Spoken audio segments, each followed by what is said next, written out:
What's up, everybody? Welcome to Podcast Now. I'm Alex, and in this live stream, I wanted to talk about Scream 7. It's been a little while. It was a pretty good week getting the logo for Scream 7, and we're off to the races, really. Hopefully, within the next little while. The trailer kind of talk started to pick back up, and Nev Campbell's birthday yesterday, right? Nothing, of course, happened then. But hopefully, in the next, 2-3 weeks, Halloween's just, I think, 3 weeks away. So hopefully, we do not leave October without getting a trailer. But I just wanted to come out, talk to you guys about Scream 7, see what you guys are thinking. I actually, I think you can see part of it, but this is a shirt. I think I saw Brittany Vinyl talk about this on Twitter. I didn't know of this shirt's existence beforehand, but I think he went to Spirit, and this was like a Spirit Halloween exclusive shirt. And I think it was sold out at the one that he went to. And there's like 15 Spirits by me. So I said, oh, shoot, I better go.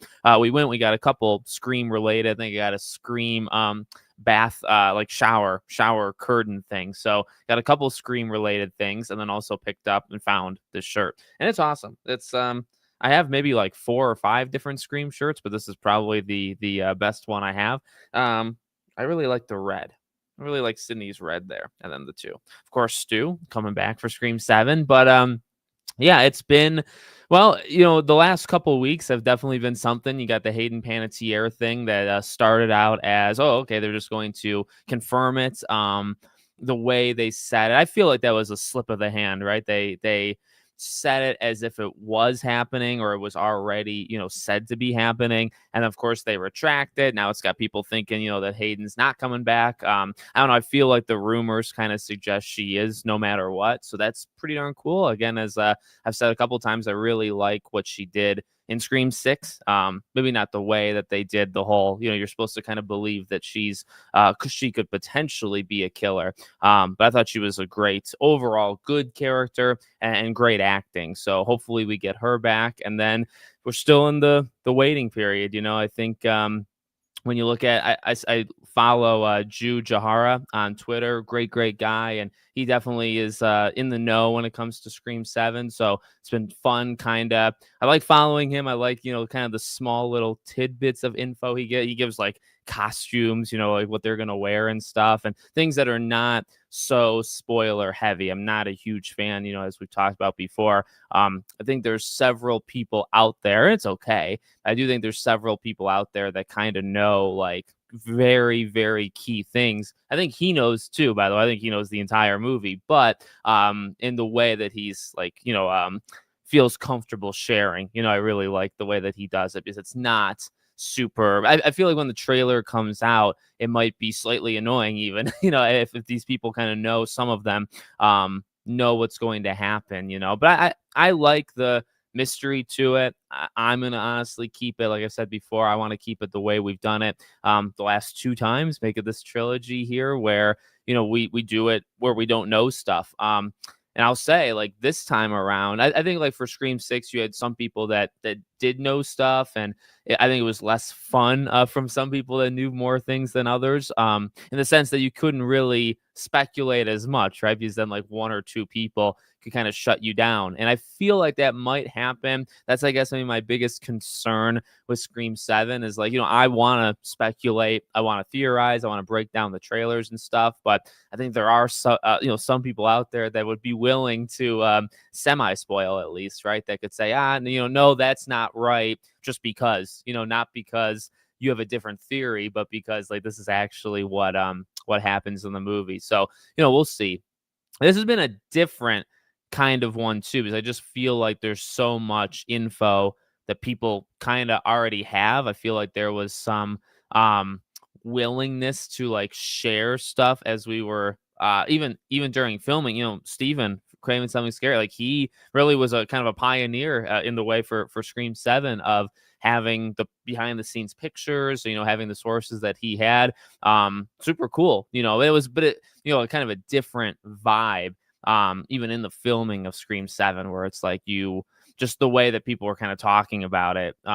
It's like, okay, well, we know some stuff, right, that we're just not going to say. So yeah, it's been exciting kind of lead up, and now this has to be the month. Okay, we've got to get something in October. As I said before, I just feel the October month, even I would guess before you go back to October 1st, so when they showed the logo behind me, which still looks very, very cool. I think this is a slightly lower res version. I have a higher one, I think, on OBS, but this is just a picture I found. But anyway, even before that October 1st thing, I think we were talking about October has to be, just the horror month and people dressing up as Ghostface and stuff. Like, I think you've got to do something.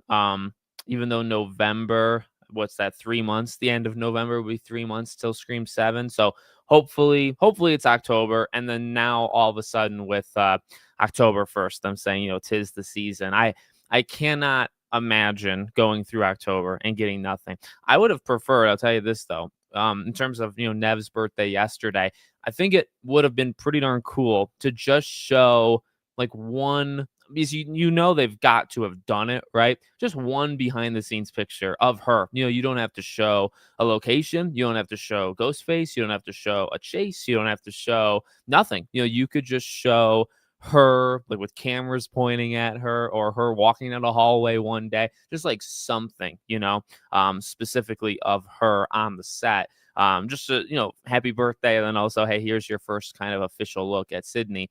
Even just to look at like the outfit, because it's like, that they have those things. Again, as we've said, like for Scream 6, they did, I think, such a great job with social media and just kind of having so much of the stuff kind of, prepared and ready to rock.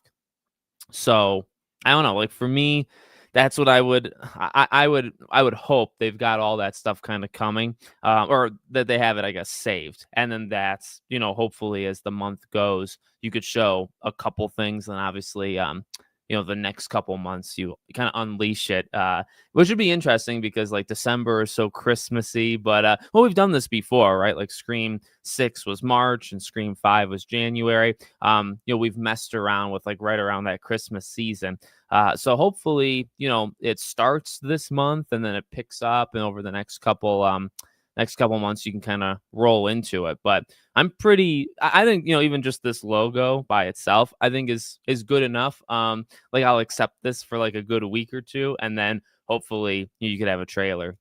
And by the way, when I talk about a trailer, because even the rumors back in like August, September, like it sounds like it could potentially even be just like a teaser thing. Like it doesn't have to be a full on trailer. So, I never really, I like up until this point, I haven't really ever considered that. I've always just considered that would be just a full length trailer. But if you did like especially if it's this early, if you did like a 30-second tease, right? And then you had the actual trailer. But now I'm starting to think, we talked about when the logo came out on Wednesday, all these outlets, right, posting on Twitter, here's the logo, here's the official date, which again, the official date thing is like, well, we knew the official date, but you had all, those sites doing it. And of course, there was that one Hollywood handle, I believe, that said like trailer dropping soon. And just, I said it that day, but I actually haven't seen anybody like follow up on it, since then, where it's like, did they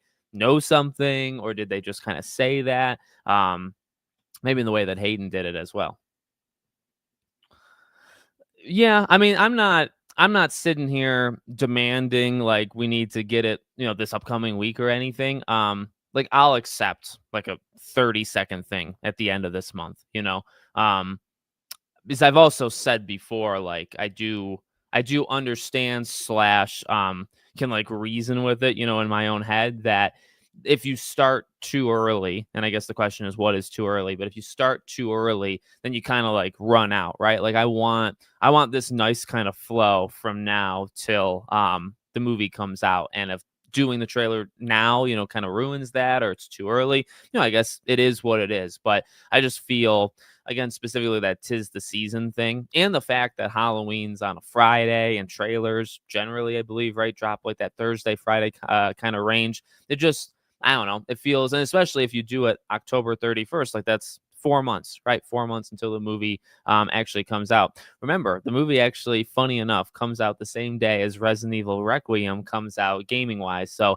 it is Uh, I mean, I don't know. Like Resident Evil is such an amazing franchise, but and gaming is such a passion of mine. That's gonna be a big day. I guess technically the movie would come out the night before. I would see it then. Play the game. I guess maybe when I get home that night. But yeah, I mean, like to me, and I guess maybe that's also where I come from, or maybe my brain's wired a little bit different. Just not in a better or worse way. Just like because I focus so much on games, and games are capable of doing trailers, a year before the game comes out, 9 months before the game comes out. It's not that I'm not used to this kind of situation because I've done it before, we've done it before, but I just feel like, yeah, you could do a trailer, 4 months before and kind of just like let it roll in. I hope it comes out on a Wednesday. Why Wednesday? Specific? Like this upcoming Wednesday? Wednesday, October 8th. I don't really care which day I mean, like, well, I will say this. If they do something else on the Wednesday, I guess the question would be like, are they Wednesday people? Like, every Wednesday they need to do something, or did it just so happen that Wednesday was October 1st, right? And that's why they chose to do the logo that day. I guess the thing would be like if they do something this upcoming week, and even if it is on the Wednesday or it's just some other day, then it starts to make me believe, okay, they would do it like a weekly thing, right? And by weekly thing, I don't mean like showing a trailer every week, something small, Like I said, I think a press or not press, like on set kind of picture would have been pretty okay for even Nev's birthday, right?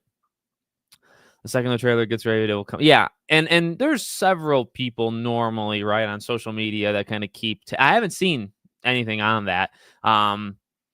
I mean, we saw obviously going into September some pretty good insiders people kind of believe in, had said like, okay, and I found that funny. I mentioned that in the logo video a few days ago. Like, it was interesting the amount of confidence that I believe just like Daniel RPK had, right? It was kind of just him. And then he said it. And then all of a sudden, everybody says it. And then you kind of have this like infighting where it was like the people that thought it wasn't going to come out because it was too early. Now you had everybody calling them morons, right? And then, you had all these people that were into the trailer coming out early. Now all of a sudden they look like geniuses, right? It was like this weird, and it really, I believe, just started from either Daniel or maybe one or two other people. And then it kind of spread like wildfire, right? Honestly, I look at it as a lot of fun. I don't hate anybody like in particular or anything, but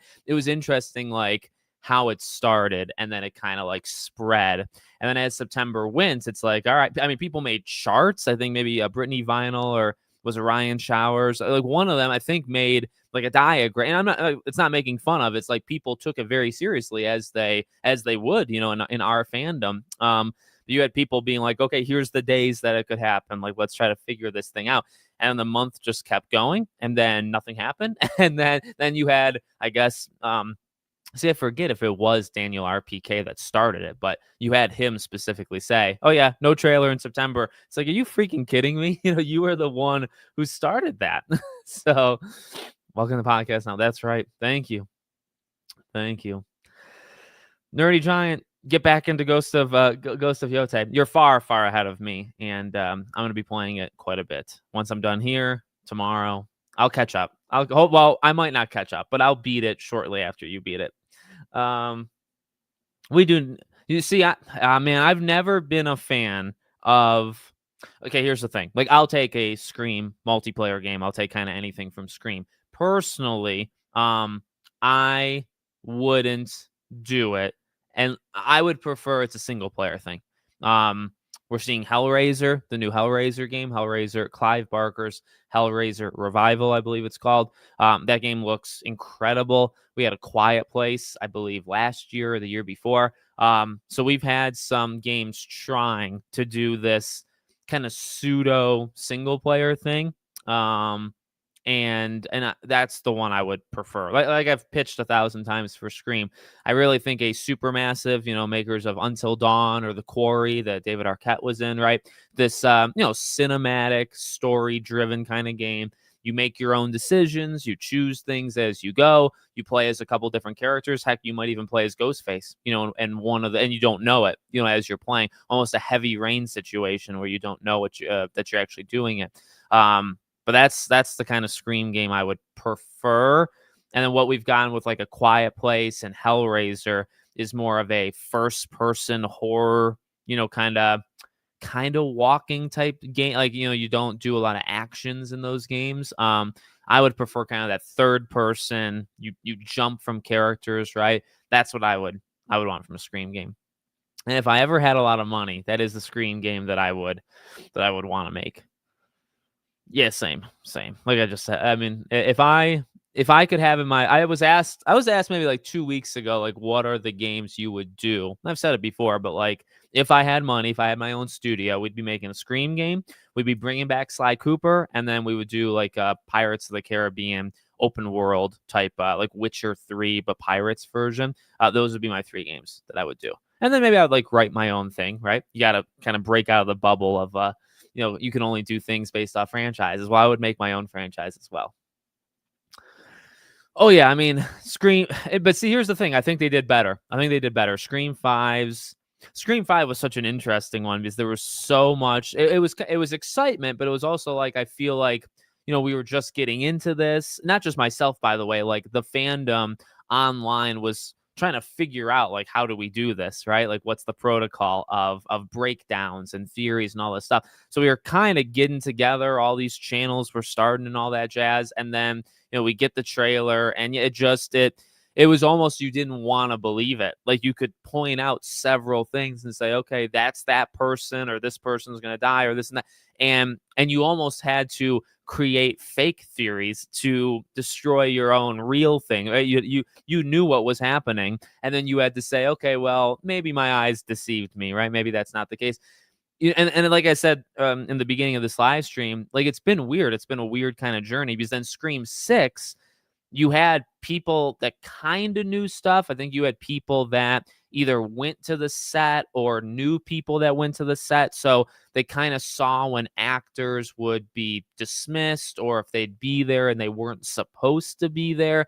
I think like Liana, I think Quinn, right? Like, that was a specific one that people had pointed to even before, where like her character should have been gone, or she was gone, and then she came back at the theater, or whatever, at the end. And it was like, that doesn't make sense that she would be there unless she's a ghost face. So people kind of put it together in like weird, like not normal, like ways. And so 6 was but then 6's trailers were so much better, much better. I mean, you had like The Ladder with Annika and stuff, but generally 6 did really, really good. And like I said, now 7, I feel like there's no less than 5 people online that are like within the fandom, that are nice people, by the way, but like, they know it. They know the whole movie. They know who the killers are. They know who dies. They know all this stuff. And like I said, it's not that they like it's not like, what am I trying to say?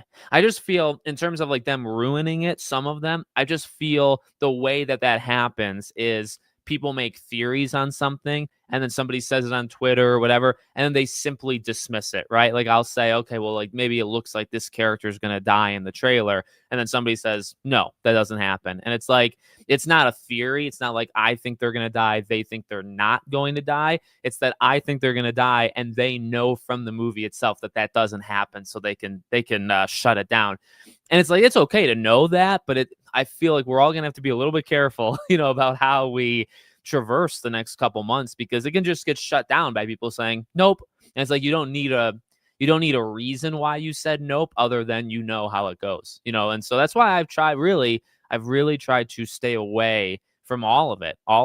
As many people, like, I respect so many of them, and I want to do live streams with certain people that hopefully we can do as we get closer. But I do want to be careful, and there will be some rules for these live streams, because I just I don't want to know. I enjoy the ride. I enjoy the ride maybe like 75% as much as I enjoy the movie itself. Like, almost 1-to-1, I enjoy the ride. I'm sure Stu will. Well, Stu's definitely going to appear because Matthew Lillard is in it. Yeah. Hold on. Jim, what's going on, buddy? Halloween comes out next September. That's right. That's right. They show the trailer and then it comes out a year. I think was it like slightly less than it was like 11 months, 3 weeks or something. But you're right. I'm going to play it too. In fact, I think next year that Halloween game actually got me kind of what's the word creative in my head. And so no, next year I want to do something where maybe every month is Ilphonic has so many freaking games. I want to check back in with a lot of the games. That's kind of my plan is to go back to well, like Texas Chainsaw was Gun Media, but like Texas, Ghostbusters, Predator, Killer Clowns. Like I want to kind of sweep the old many of them horror games, some of them I guess not so much, but I want to go back and play a lot of those next year to kind of get ready for Halloween. That's kind of my plan. October 8th is right. Well, I mean, it's like 2.5 weeks. But yeah, I'm excited that I've said before, I'm excited Halloween's on a Friday just because it's easier, I think, if I want to try to watch a Scream movie that night. I did like 3 years ago, but I don't think I did it 2 years ago. I definitely didn't do it last year. I'm pretty sure the last two Halloweens I didn't watch a Scream movie, but the year before that, 3 years, I watched Scream 4. So I probably want to do that again. We'll see. Like I haven't actually watched. I haven't started a marathon of any of them, but I want to watch all 6. So I guess maybe I'll start with one. Like maybe on Halloween night, I'll watch Scream 1, and then that'll kind of be the kickoff, and then I just got to watch 2 through 6 over the next couple months, which will be good because I want to kind of just refamiliarize myself with it. I was thinking a couple months ago, honestly, and I kind of dropped the idea. Like I did. Was it the Heights? I think it was in between 5 and 6. I did a lot of lists. I did like the best phone calls and characters and stuff, but I want to do that again, kind of with some years past and 6 being added. But I've thought about, I know like Ryan has done it on his podcast really, really well. Like I want to rank all the phone calls, but I did that a couple different ways, I think, years ago. So I wanted to kind of bring that back. But I need to rewatch the movies just to kind of get, okay, what do I feel about these phone calls now, Yeah. And I think McKenna Grace is the next version of that, right? I mean, it's for me, it's kind of what like the Kyle one for 5. He is really good. Like I don't disagree with like actors that can be used so much more that are not used. Okay. I do agree with that point. But for me, like the Kyle thing, or Vince, right? For me, it was really just how that character, really how he was kind of marketed. I feel like if there's no marketing behind that, and maybe if we weren't as passionate as we were, I feel like that kind of is okay. You know what happened, but I feel like there was like this build up and like this just weird thing going on with his character in particular. And then, the movie comes out and his fate is his fate. Right. But I don't know. I think, as long as the movie itself has enough like solid stars, the thing is, and I always talk about it, like for many of these movies, I don't know the people going in, I guess like for 5, like I didn't know of Jenna Ortega or Melissa Barrera. And Melissa didn't start out so great to me, and I think she elevated herself unbelievably high for Scream 6. But that was interesting because then Scream 6 is like, okay, we know those two, but I don't know who like Devin Nakota is. Obviously, like Hayden coming back and Courtney Cox. So you had a little bit more familiarity, but like Jack Champion, right? Like I didn't know, or even really Jack Quaid, I didn't know all that much either. So each movie, I really don't know perhaps half the, what I mean? So, and it gives them kind of a chance to show themselves or prove themselves. So like when it comes to 7, obviously, the 2 leads, like I've seen a lot of Anna Camp, so I know who that is, but, McKenna Grace, like I'm starting to see her in stuff. So she's not like nobody. But it really, maybe it ends there. Isabella May. So I like that. I kind of like that, kind of being so out of it that I don't know, like any of the guys that are in Scream 7. I don't like, is one from, is it one from the boys or is it Gen V or whatever it is? I don't even know.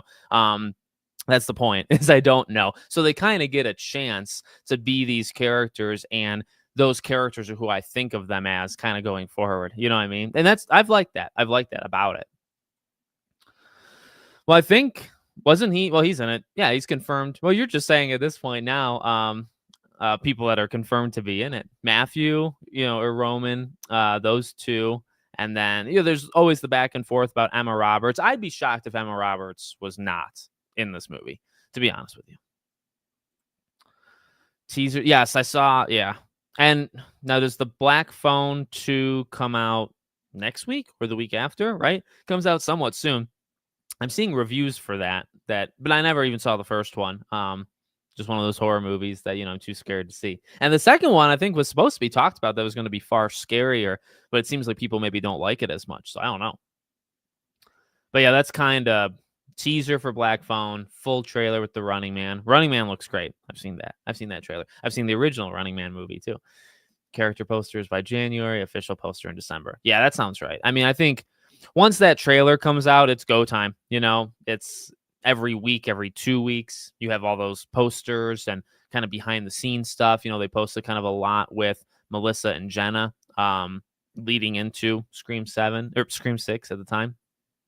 So I think you're right. Oh, this doesn't do it justice. Finger red number, but I mean, this doesn't. StreamYard can't pick up emojis, but I actually really like that.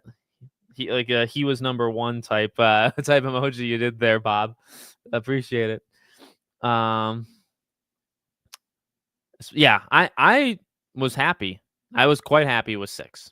Like I said, 6 was really 5 was the trailer. 5 was literally them doing it to themselves. Okay, 6. They did so much better. I legitimately think they knew what happened in 5, and they didn't want that to happen again. So 6 was so much better with really all the promotion. You could kind of figure out the ladder thing, but it's whatever. And that was through a lot of TV spots and not necessarily even like the trailer itself. And then, like I said, 6 was more like people on set, like people watching the people on set, and that's kind of how people figured that one out. Yeah, I saw the Mrs. Loomis. They talked to her on like a carpet kind of discussion thing, and the way she answered was like caught off guard. So I wonder if, I mean, look, here's the thing: if you bring back like 5 or 6 ghost faces, why not just bring back all 12 we've had, or 11? Like, just bring them all back. Even it would be so small. I think obviously so many of these cameo ghost faces would be just the smallest cameo of all time. But like a Stu thing, he would be like the leader of the Stu cult type situation. So yeah, that would be fun. And I think the more you bring back officially, it starts to be like, well, why can't you just bring literally all of them back? Go through the whole gallery, Scream 6 ends on. Oh yeah, that's right. That's right. This is literally, 'tis the season that Scream 6 literally takes place in. Scream 6 ends on November, so that's a great way to rewatch the franchise this Halloween. It's been a while. Like I've said before, I really like 6. I really like 6. And I do like watching movies in order. I think I've picked 4 specifically because it's like, well, I've watched 1 so many times. I probably watched like 1, 4, 2. That would be like the order that I've watched maybe the most. 5 I've watched maybe, oh God, well, I went to theaters to see it a couple times. 5 I've watched maybe 4 times, and then 6 I've watched maybe 3 or 4 times. I've only seen Scream 3 like 3 or 4 times. I guess maybe more of them are in that area than I think. That's right. That's right. And like I said, that's kind of outside of him as the actor, is that it was more what they wanted that character to be, and then they don't really prop him up in the marketing. I mean, remember we talked about that years ago. It's like, okay, they all get character posters except for him. So like, is he in it for 5 seconds? And turns out he was in it for 5 seconds, right? So it was kind of more of like the peripheral stuff with Vince than him as like an actor. I mean, he did really good in those 2 scenes or 3 scenes, I think the rumor is that the rumor's not that she's the opening kill. The rumor is those 2, the girl and the guy. The guy I recognized from Modern Family. He was Alex's boyfriend, the firefighter, I think. And oh man, where are they from? Yellow Jackets or Landman? I don't know. Those 2 that were announced at the same time, the girl and the guy. They're the rumored opening. McKenna Grace is kind of thought of as like maybe she dies like throughout. But I will say that interview that was done with her, which was kind of cute or nice, right? Like she was so blown away from Nev Campbell. She was filming her movie and then she came back just to be on set. The way she described Nev means that she didn't ever work with Nev, slash, she left early. So it's like, most times when people leave early, that means that and I don't think she was playing 4D chess and like knew the proper procedure of like what to say. I mean, look, here's the thing. Like, I think some people just know for a fact like what happens here. I would think she would die. I would just say that as number one. And I also think Anna Camp would be a killer. Just from how long she was on set. I think she was on set the longest of like any that we know of any person besides like a Nev Campbell was Anna Camp. Also, she's very good and I think can play that. And if there's any of those characters or any of the actors in that cast that could be like they could put on a face like and play a role, but then also snap. They always look for those people, right? That are capable of like flipping the switch and they act like somebody else. It's her. She could easily do like this neighbor next door, and then she could be like the kind of crazy monologue killer, at the end of the movie. So I think for sure she's a killer. But you know what? Maybe they know that too, and so they didn't have her do that. Maybe it's a red herring as well there. So we'll see. We'll see. I hope she's in it. That would be kind of fun. Even for 15 seconds, Yeah, it would be. She I don't want to say underrated because I feel like people in the fandom, what I mean? I think we think of her in the right way, but yes, okay. Yeah. I know I've heard that. But see, I've never watched them and I should. What are your thoughts on Nev saying the latest Screams didn't feel like Scream? It was too bloody and yeah, I saw. Yeah, there was the stuff from that book, right? I mean, like, look, everybody is able to say what they want. I think people try to make like wars of it, and the tough thing is, I believe Kevin Williamson talked about 6 being his favorite sequel.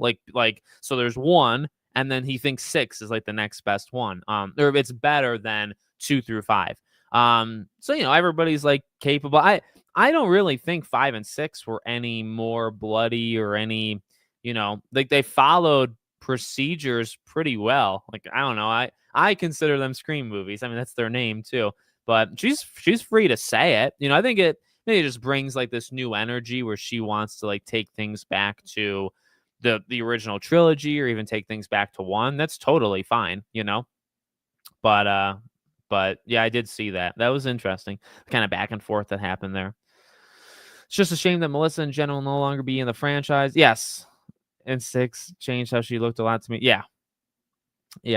And like I said, I look, going back every time I watch 5, I like it more. So, the kind of really, I don't think I was ever insanely negative towards her or Sam even in Scream 5, but I think she was unbelievably good in 6. And I really liked Tara in 5, and I think Tara took a couple steps back in 6, but those two are great. Those two are really great. And yeah, the hair change I thought was good for her her image. No, yeah, I like 6 a lot, and I generally really, I mean, if you like average out the performances of Sam and Tara with 5 and 6, they're really good. They're really, really good. So it does suck, and hopefully, I don't know, like the people that again kind of speak as if they know something, right? I've seen a couple of them talk about that, like maybe they will come back, or maybe not even maybe it's just they will come back, not in 7, but like they will come back in general.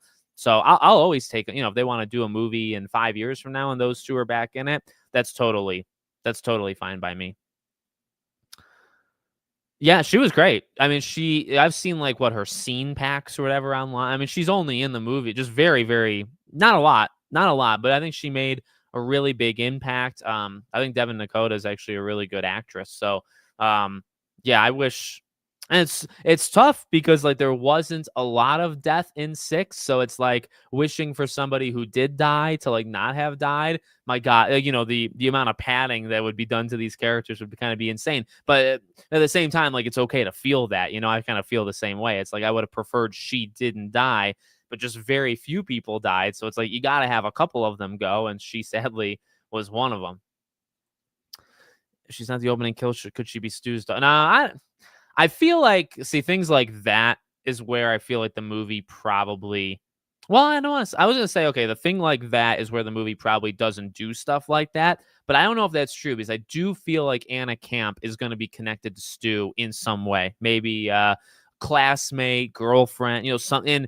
And I don't know, like the longer the movies go, I guess maybe I'm less of a fan of like tying things back that specifically because that's a long time to hold a grudge, you know what I mean? But yeah, I mean that's kind of because that would be my initial response to that, right? Could she be Stu's daughter? I was gonna say, I honestly don't want things like that, but I do think Anna Camp specifically is gonna be, so I don't want it, but I actually think that one of the characters is gonna be like that, but maybe not specifically, Stu's daughter. He actually auditioned for Richie but didn't get it. But then Radio Science. Oh, I see. He has a lot of small parts and a lot of things though. He's very good. I see him on Twitter. He seems like a very down to earth. Like you give him a chance, he's going to show up. He's going to do it the absolute best that he can, and that's all you can really ask, right? So that was cool. Yeah. And Jack Quaid did really. I think both of them. Well, I mean, we know how Jack did, but I think he would have done good too. Yeah, I will be shocked. I will be if she's not the killer or one of the two or whatever, however many there are. I would be shocked. But maybe that's the point. I don't know. I don't know though, because then you have to ask yourself, is the first thing I would say is like based off her past history, you could see that she can play that snapping role. But then I guess the question is how many people actually know that or care or have watched that stuff, to even know. Is she just from Pitch Perfect, to 90% of the audience? Probably, So to them, maybe they don't know that she could do it. And then it's a bigger, I'm trying to think like, because that would be a bigger surprise. Like we know it. And so I guess the bigger surprise to us would be that she's not a killer. Where we would be shocked, but would the general audience be shocked? Maybe the general audience wouldn't be shocked. Maybe that's what they're expecting, right? So kind of that, like which circle are we in? Who do they think about when they're making these movies? Things like that. Yeah, Six. I mean, and I get that. Six is definitely a polarizing film. I think the more you look at Six, the more it kind of falls apart. I've always talked about with Six, it's just like good fun. I think Six is a fun movie. And that could be maybe not a bad thing in the fact that it's fun. But I do think part of the fun of Scream movies is dissecting them, right? So when you can't dissect Six as much as you can dissect the other ones, it falls apart. And that would be like considered a weakness to some people, which is fair. That is a fair thing. I look at it kind of almost in a different lens than I look at the other movies, which again, maybe is not fair and not right. But I look at it from more of like, I'm just going to kind of enjoy the ride type thing. It definitely has its fault. Look, I've always said I will be mean in the sense that like Jack Champion, I did not like him whatsoever. I thought he was a very bad actor in Scream 6 in particular. I think he is probably the worst Ghostface we've ever gotten. And I think his acting is one of the worst we've ever gotten in a Scream movie. So I'm not afraid to say that. I know he was in other things and maybe he's gotten better as time has gone on. But, 6 has some of my least liked things of the entire series, but it also has a lot of really fun stuff. I think Melissa is insanely good. I think the relationship is good. There's some fun to it, some kind of comedy moments. The ending, some of the monologue. I mean, we can maybe go over it again as we get closer to 7, like re-looking at 6. But I like so much of 6, and it really stands out in the ladder scene. I think that whole 5-minute scene is one of the better scenes we've ever gotten in a Scream movie, period. But I know not everybody thinks that. So it was a split thing, Wrestling God, what's up? What's going on? It's I felt Annika Tatum, yeah. Yeah, they both kind of had the whole you don't want them to go thing. Well, let me hear it, Wrestling God. Wasn't Roman shot in the head? Yeah.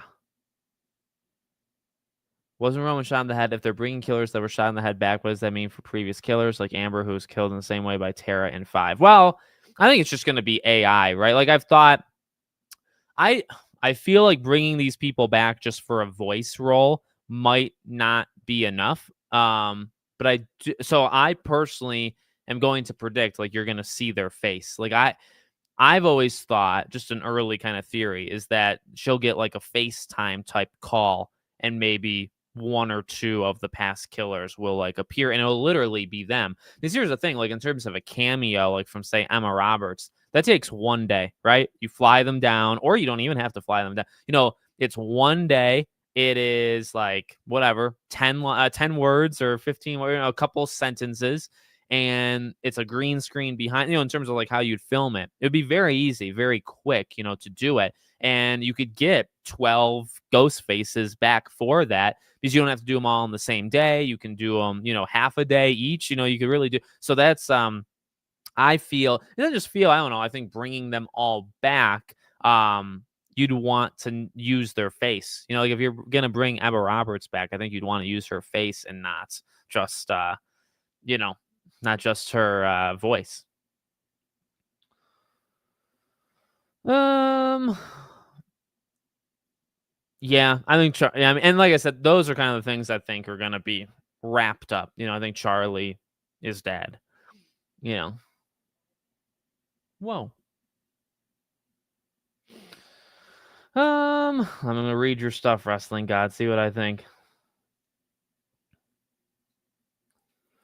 Yeah, I personally, and that was the thing, like I've said before, that I appreciated. One of the things, of course, I appreciated so much with Steven of Craven Something Scary is the guy could make you get this close to believing the stew train thing. And I think just seeing Matthew, because we know that's going to happen, right? Even just seeing that in Scream 7 is going to be freaking awesome. And I think we'll all be thinking of Steven for that. But I never believed it. I got close.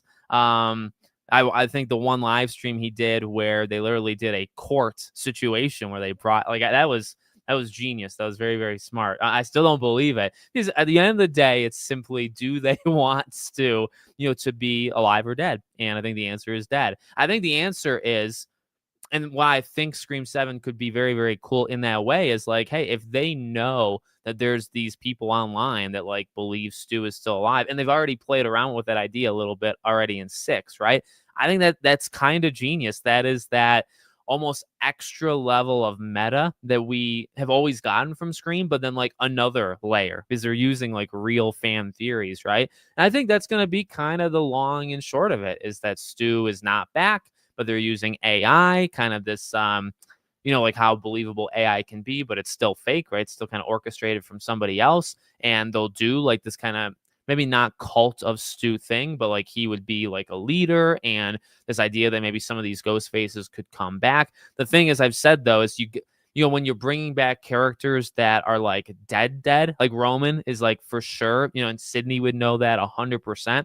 If she sees that like Roman video calls her, right? It's like, okay, that's not him. That can't be him. Stu is more believable. Stu actually could be back, really, Jill could be back. Like you really have to take characters. I guess Charlie would actually fall in that, but see, I feel like something like that they would probably want to dismiss and not focus too much on. I think like specifically Jill and Stu, you could do something where, like they could be back, so it's believable enough where they can maybe convince Sydney that they're back. And I think that's the angle you want to shoot for. You don't want to bring like Mrs. Loomis and try to force Sydney to believe that Mrs. Loomis is back, because that's freaking impossible. You know what I mean? Or most of them are dead, like legitimately, like for sure.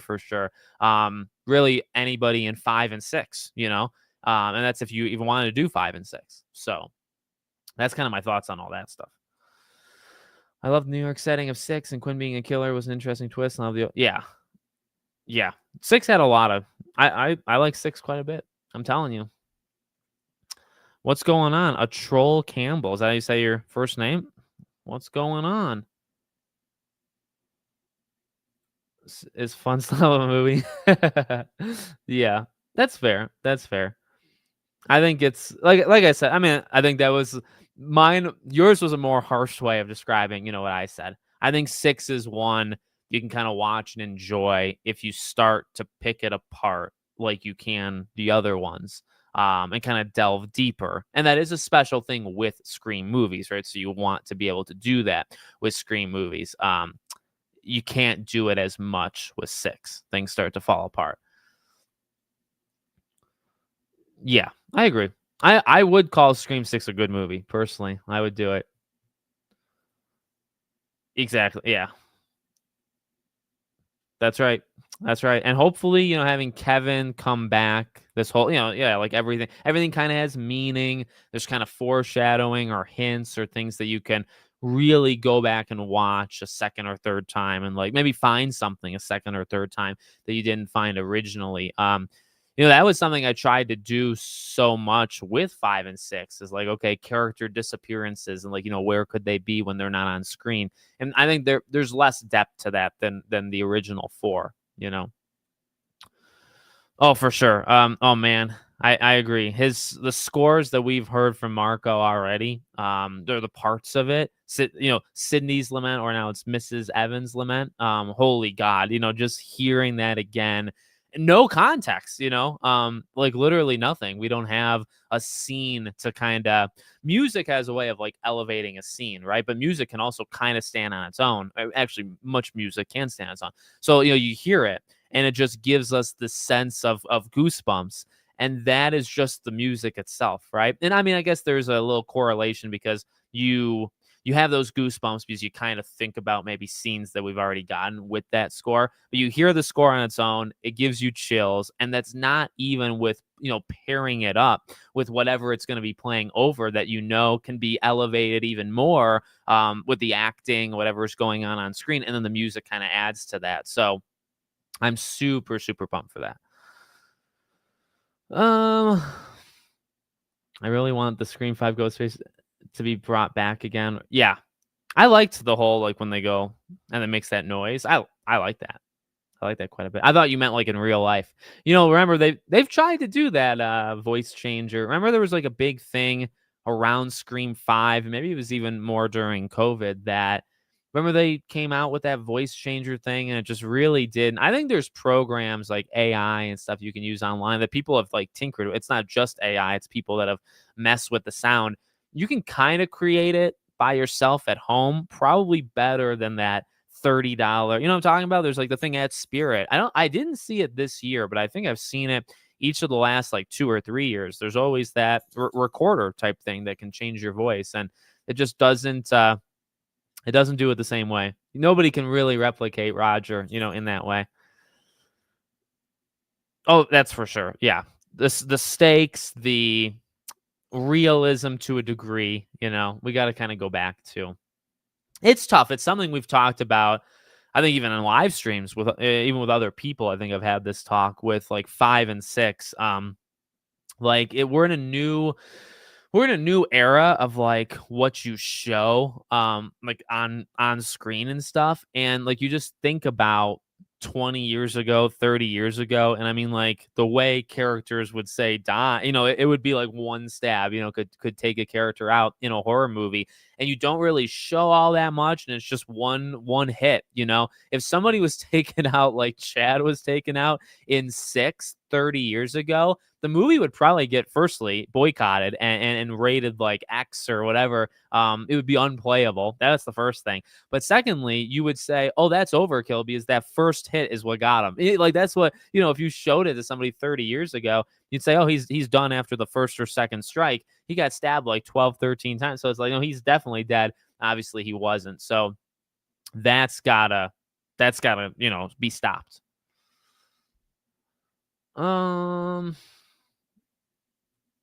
Yeah, I like the bodega scene. I like the bodega scene actually quite a bit.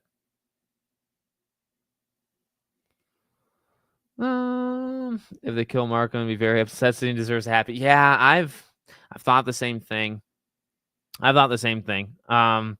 have less of a connection to him now that he's not Patrick Dempsey, but I will say to your point, that's the Sydney deserves a happy ending. That triumphs all, and that's probably my number one concern still with this movie, and something I'll be like thinking about as we get closer. And then when we watch it is like, because it's like in the lore, she did it. Like she made it. She's got a kids plural actually. What, three?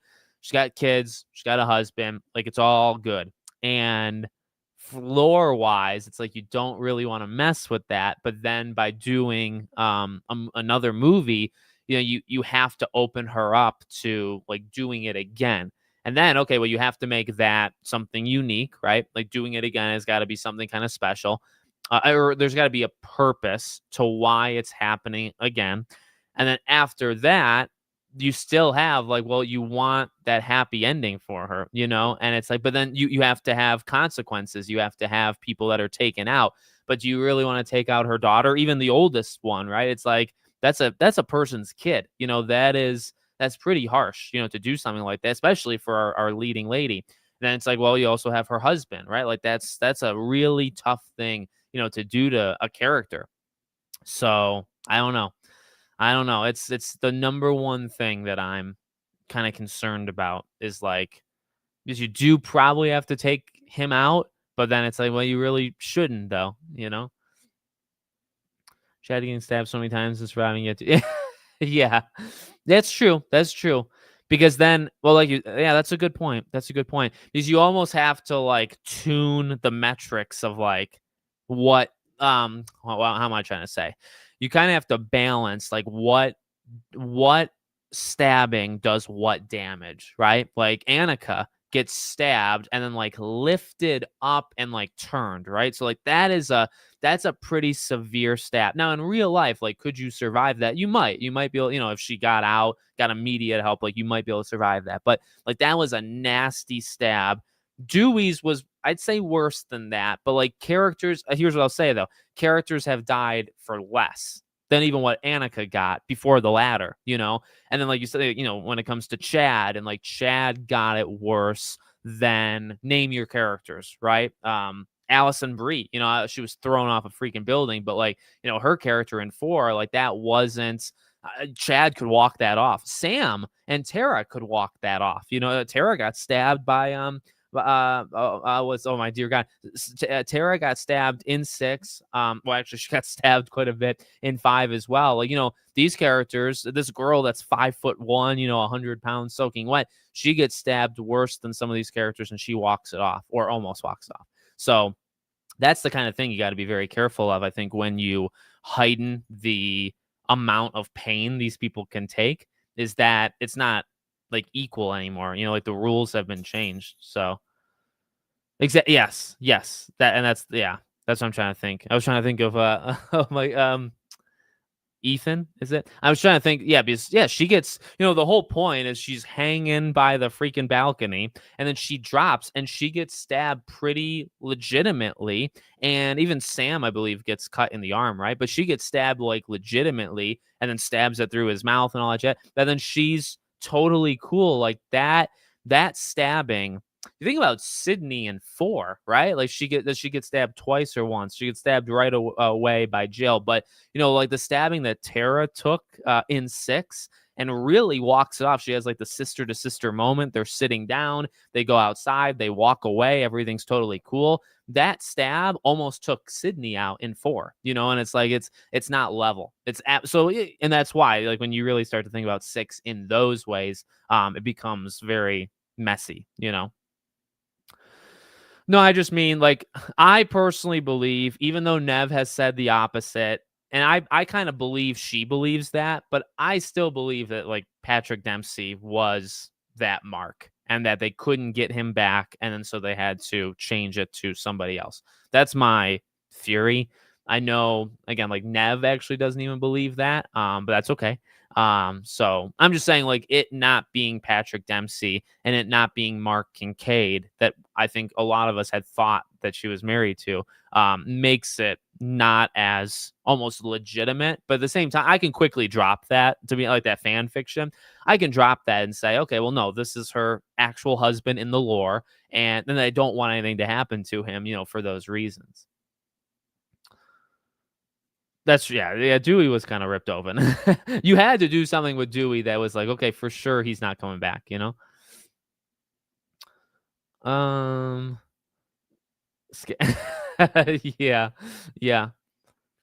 I mean, to be fair, he got less stabbed in 5, and I thought he was dead, and I was actually kinda shocked that he was alive, especially back then, we didn't really know that, there weren't even, I think, rumors or leaks on that. So you have that, and then 6, I think you definitely also thought I will say both times, I think you thought that they got him, and I think it works so well in 6. I really do, even though I think he's a great actor, and I liked him in Hard Eyes. And I am happy he's coming back. I think, but I wonder what they are going to do to him in Scream 7. But like I think he is actually a really good character, one of the stronger ones of definitely like the modern age. But it was leading up so perfectly, to him being killed, and like the music in the background as he's being killed, and Jenna's reaction as Tara was perfect. Like it all worked perfectly. It literally was a perfect sequence. And I think a lot of us thought they got him. And I was like almost in like disbelief. I was sitting in the movie theater like, oh shoot, they got him. And kind of feeling like, all right, well, that's kind of right. That's the right decision, is to do that. And then they bring him back anyway.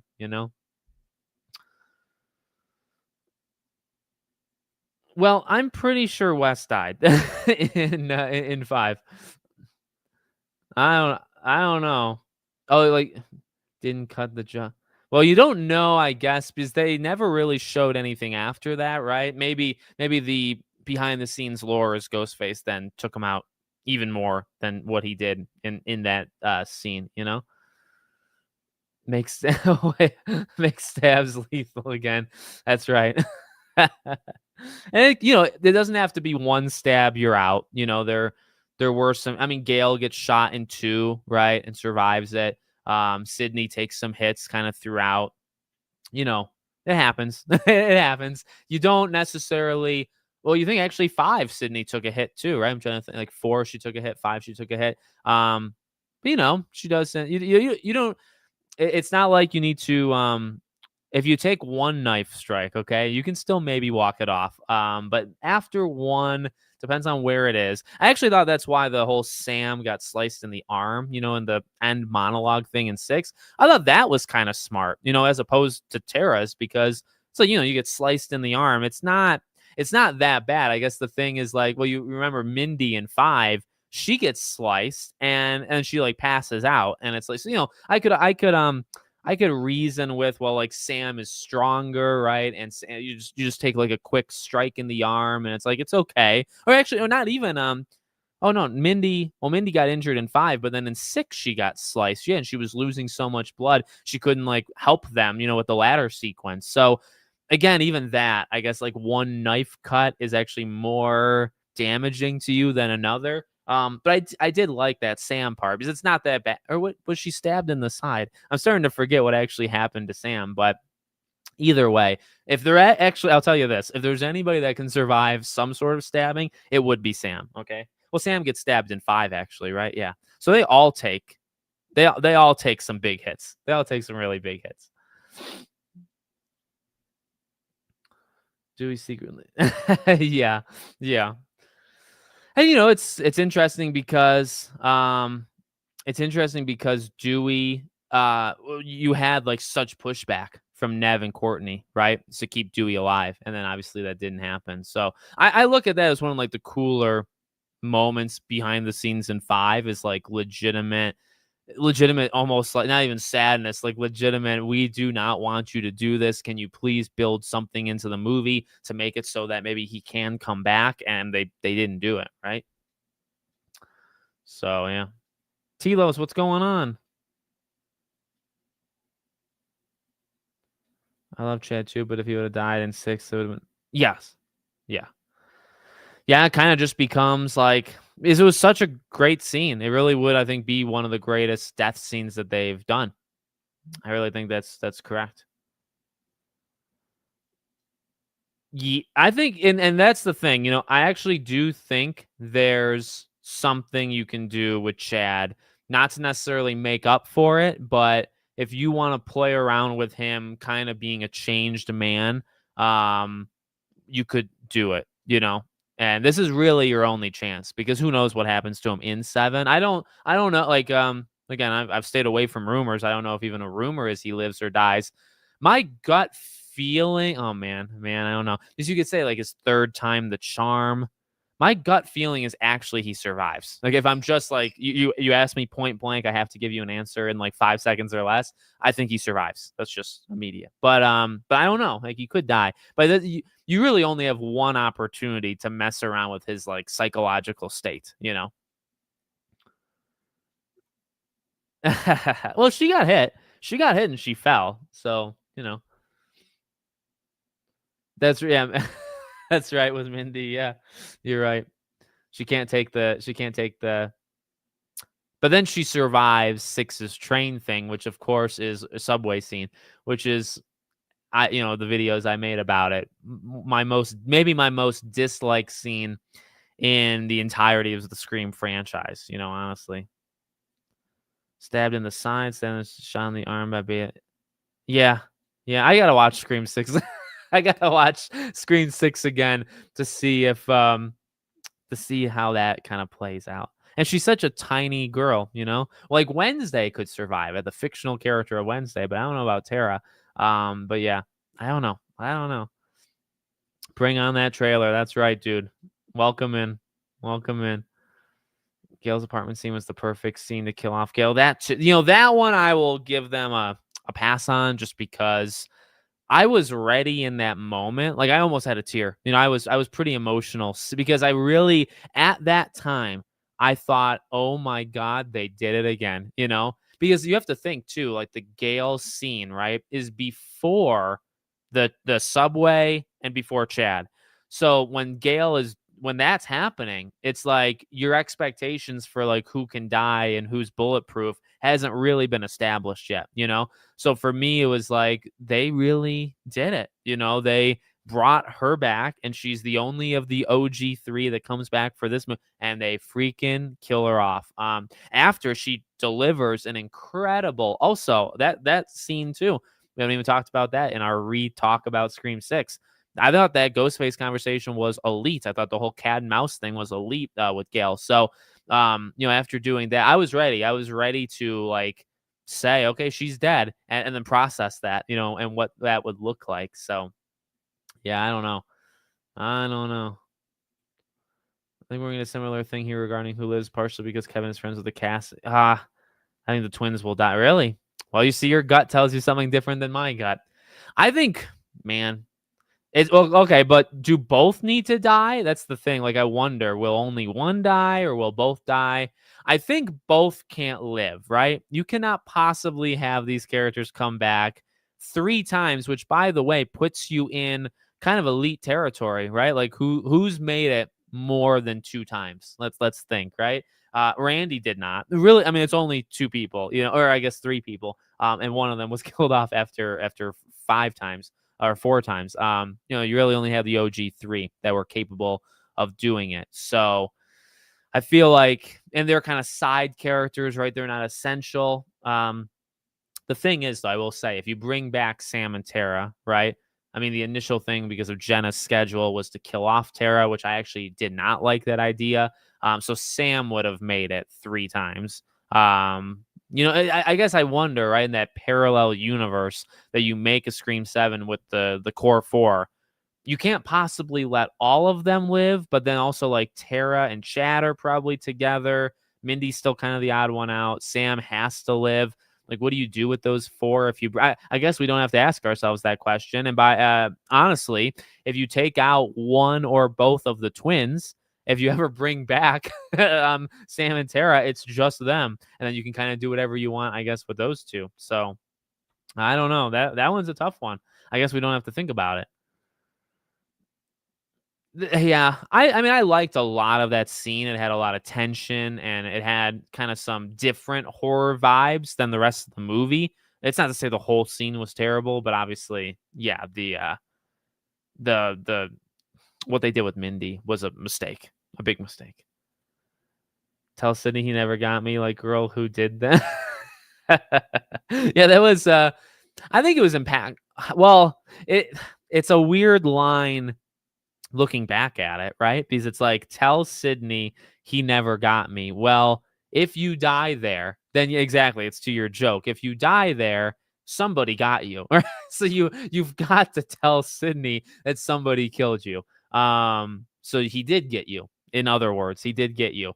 If you don't die, what do you have to tell Sydney? You know what I mean? If you don't die, you could honestly maybe just pretend the whole thing didn't happen. Like you can keep your ego intact, right? But if you do die, he did get you. Like statistically, factually, he killed you. So you have to tell Sydney that. So I don't know. I don't know. Killing off would make me hate that movie. Yeah. Yeah. I think killing Gale would have been way too far. In 6, I feel. Oh, Mindy is his favorite of the new kid. Well, see ya, Chad. I think Chad's a dead man walking right now. Well, he could already be dead from the filming. But oh wow. Yeah, I think I remember that. Yeah, he likes that kind of. That's cool. That's cool. I hope he likes Sydney. That's right. That's right. And we talked about that, didn't we? We talked about that going into 6, right? What losing one of the twins does to the other, I think would be really, really impactful. And ironically, what you almost did in 6 was take both out, and then you got too scared and took neither of them out. But I think in reality, you legitimately take one of the two out, and you really psychologically mess with the other, and you have more depth to them. In fact, it's kind of a positive for a characters that might not have too much more to grow. You know what I mean? So it does probably make sense to lose one of them. And hey, if he really likes, here's the thing though, how much say, Kevin didn't write it though, right? He didn't write it. He's directing it. Now he might be able to make changes. Can he make a change to a death? Can he say, "Oh no, I want the other one to die"? Like I don't know if he's got that much power. So I don't know. That's true. If she died, you'd have to have that kind of replacement waiting in the wings. And the rumor is that Kirby is in it, but I don't think she would be the thing is we have talked about, right? Like I think what these movies have started to do that I'm not a huge fan of, but also it is kind of realistic, is everybody starts to kind of like understand the rules, right? Like early on, Randy was us trying to, figuring it out, and he was very good at it. And then, you had some kind of, but as time has gone on, these characters have just gotten smarter. I think I said that with like 6, like Sam was partially that. Chad was partially like all of these. And I mean, at this point, Sydney and Gale are like that, right? Like these characters know these fictional rules, even like this meta type stuff. Everybody knows it because they've been around for so long. So, do you need the stereotypical, Randy, Mindy, Kirby type thing? Do you need that? I guess the only reason why you would need it is to introduce, and what they kind of have done that, right? Like Kirby did it and then Mindy did it. New rules, right? Like these characters know what they know. Like a Dewey knew what he knew. But you need Mindy to kind of say, okay, but rules have changed. Like here's the new stuff. Here's the new lingo. Here's the new situations that are happening with like people our age, right? And you wouldn't know it. So that's kind of what they've needed up until this point, like recently, is you needed Kirby to kind of explain. I mean, Kirby was kind of just like an insane movie buff. She just kind of knows all of it, and that kind of gives her an edge. But you really needed Mindy to say, like, all right, you guys might know like these 10 rules, but like there's like 3 new ones that only I know, so I'll tell you it. So if Mindy goes, really you don't need another replacement unless you come up with like a new set of rules, and that may or may not happen. It technically wouldn't happen in the movie. It would have to happen like in the next movie, right?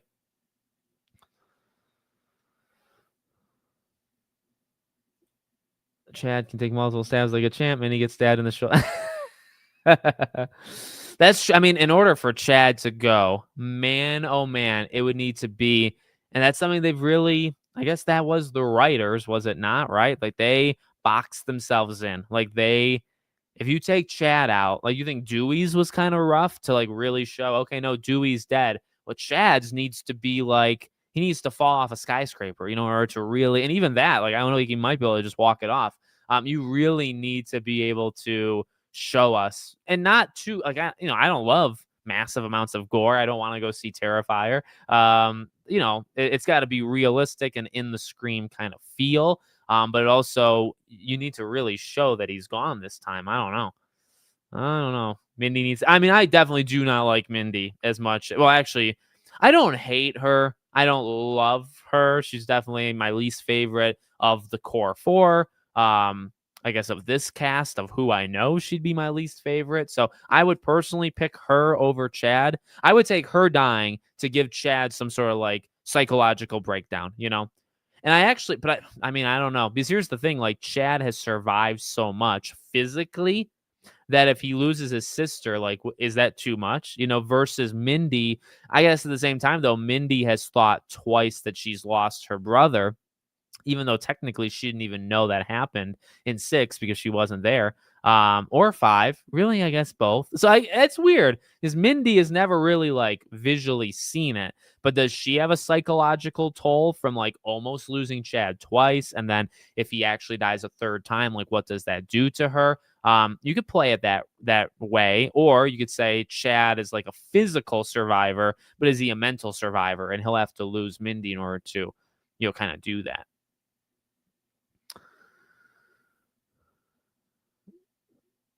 Wouldn't it be crazy if Chad and Mindy are the opening kills? Oh my god.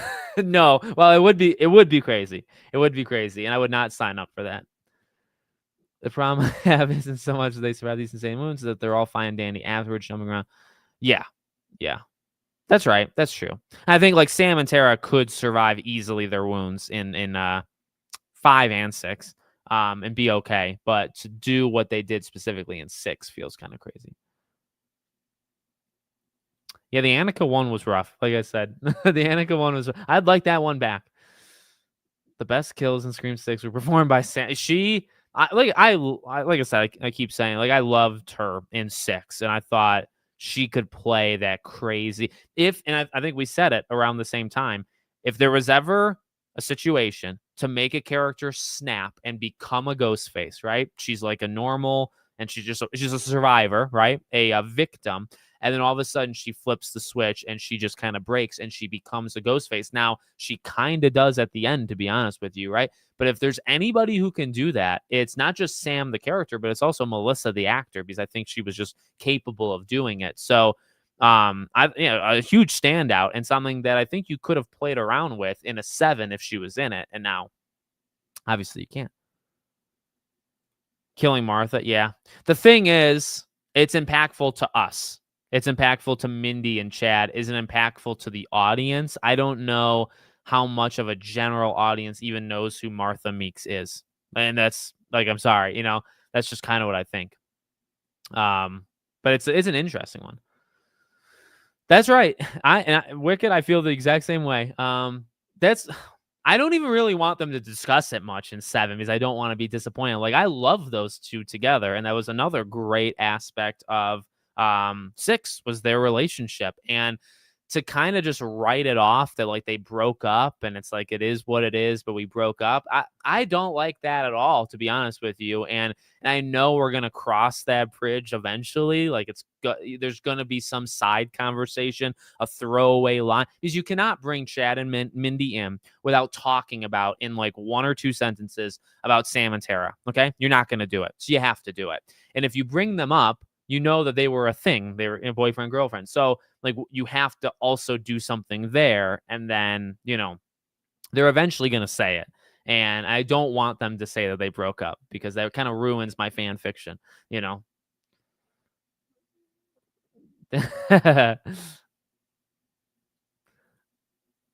Kirby being back makes me happy because I love Kirby. I thought she's awesome. And I think Hayden is a really good actress too. Love Kirby. There you go. It's like lightning never strikes twice. Like she's not in the 6th movie is wild. Yeah.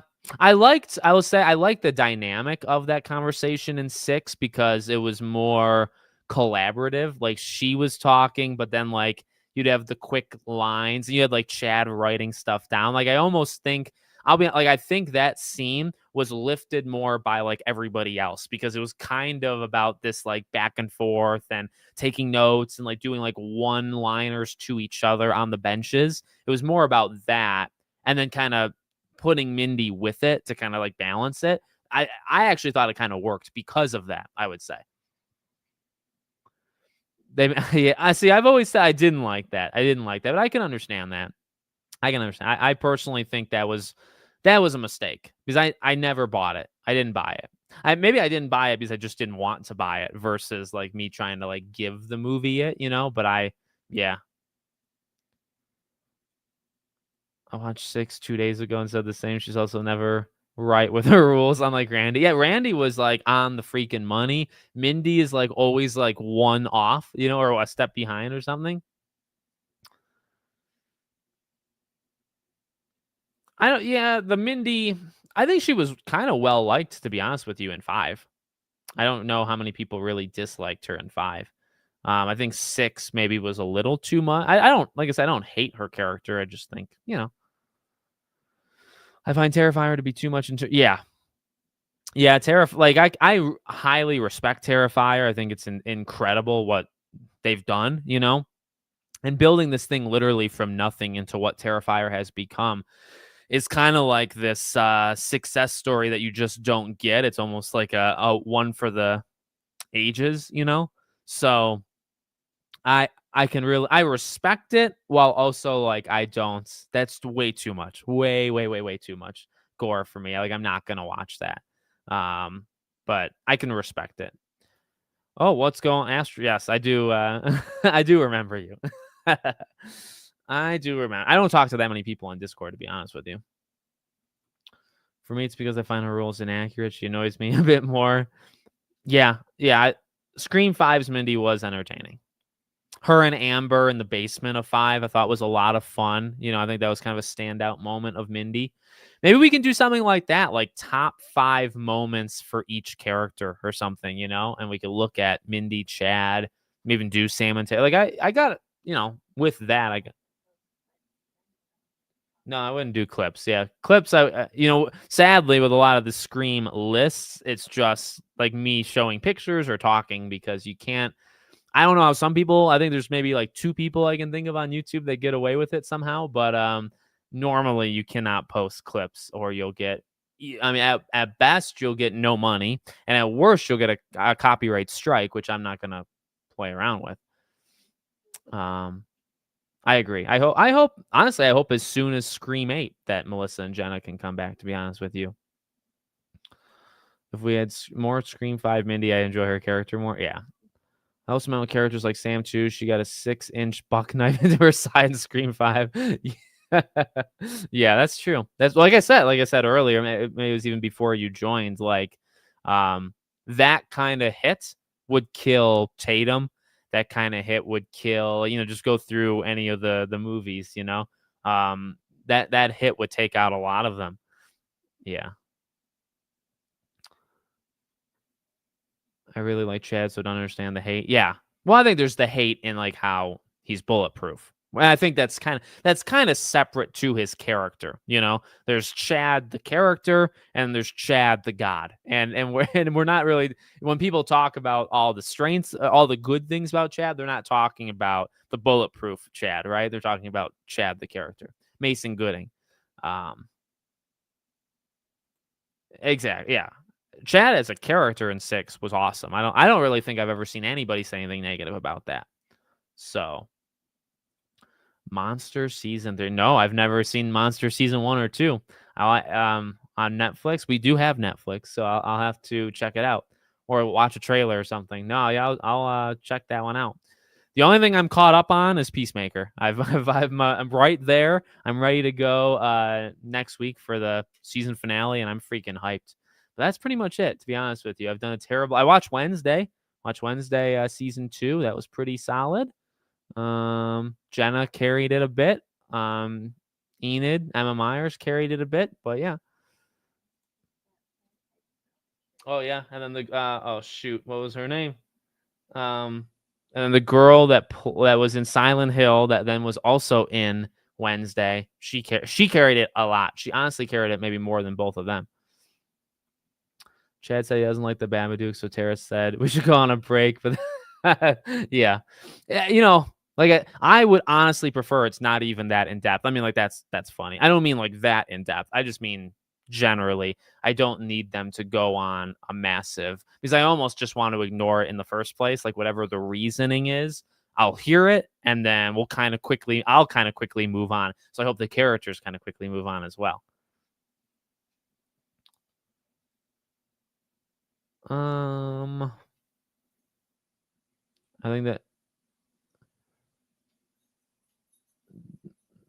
and the whole situation, that would be the end for Melissa. Yeah, it's like I've seen a lot of the back and forth kind of love hate idea of Melissa being in a scary movie. And I think what Nev and even like Jennifer Love Hewitt have said like positive things about Scary Movie. And like that's not obviously come back to bite them for like their movies.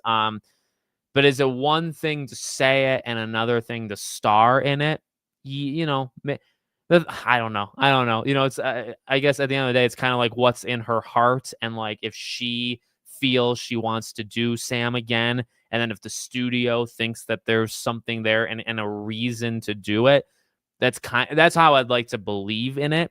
But is it possible that yeah, if she's in Scary Movie and she's playing this parody of the and they're really tearing into Sam and really tearing into Scream, does that kind of eliminate her chances? It could. It could. And does she know that going in? She also probably could, and maybe she just doesn't care, and that's also okay. Um, but there's always a lot of rumors. There's always a lot of fan cast. I think that one probably will happen. I just feel that's kind of like something that's going to happen that Melissa would be in it. But I don't know. A lot of times you'll get people that say, "Oh, it would be so interesting for this character to be this in a movie," and it's just a fan cast. People were very Hunter Schafer, right, as Zelda in the Zelda. People were so ready to just lock that thing up and say that Nintendo are just brain dead idiots if they don't do that. And what turned out to happen is that wasn't the case. They really went for complete unknowns in the Legend of Zelda movie. I love that idea. I think that's a better idea, to be honest with you. And people freaked out and they said, how could you not? Look, we had the perfect fan casting for it. And how could you not do it? It's because Nintendo's making their own decisions. So I know it's different, but it's a, kind of similar vibe where people feel so, oh, it makes so much sense because of the look, I guess, in that way. But for this, it's like, well, if they're going to make fun of Scream, they're having a character named Tuesday, and so that's pretty, that lines up with Jenna. And then you also would have maybe a Sam character. I get it, but at the same time, Melissa doesn't have to be in it. I would like flashbacks because you kind of get more depth to it. Personally, I would like that. I think it's going to be more phone calls and video, like recordings or FaceTime type things where you see him and the camera's pointed at him. I want to see movement. I want to see him emote and stuff. But I think a flashback would be a good way of getting more out of him as well. So I would like it quite a bit. I feel it would be more like phone call and video call type thing. Well, thank you. I appreciate it. Thanks for stopping by. We're gonna wrap up. I think like right now. I just look at the cast for that ass. Yeah. Asa, I think it's how. Yeah, he does. He's kind of like a well-built machine. Him and Anna Camp, and him and Anna Camp. I believe was it like a baseball game that they took Nev Campbell to. Like those two were kind of, or those three. It could be those two, and then obviously Sydney as the survivor. So yeah. My dream is to see a flashback to us. I would, yeah. And I think we could get that. The Roman thing along with Stu, if they can bring back Skeet, would open the door to a Scream 1 flashback to kind of set that whole thing up. So that would be kind of the dream, but 50-50, if you get it. All right. That was a lot of fun, and we went far over, but that was a great discussion. So I super appreciate you guys stopping by. There will be more. I'll stop here, and then when the trailer happens, we'll do breakdowns and all that jazz, and then we'll do another live stream when the trailer drops that week. We will do a live stream, and we will look over that thing 1,001 times. Okay, I think we'll stop there though.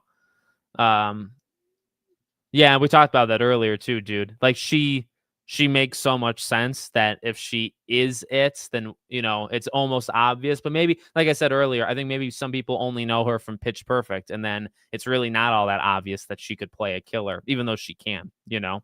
So, are you really gonna have phone calls? Yeah, there's phone calls. I get phone calls. It's mainly spam, but I get phone calls. So I think they can do it. The fans will hype up casual movie folks too. Yeah, I think the Scream 7 trailer is going to be a life altering, a movement of sorts. No, I think it's going to be a lot of fun. So thank you all for being here. We'll do another live stream when that trailer drops, and we'll do trailer breakdowns and all that jazz. Have a great weekend, and I'll see you on the next one.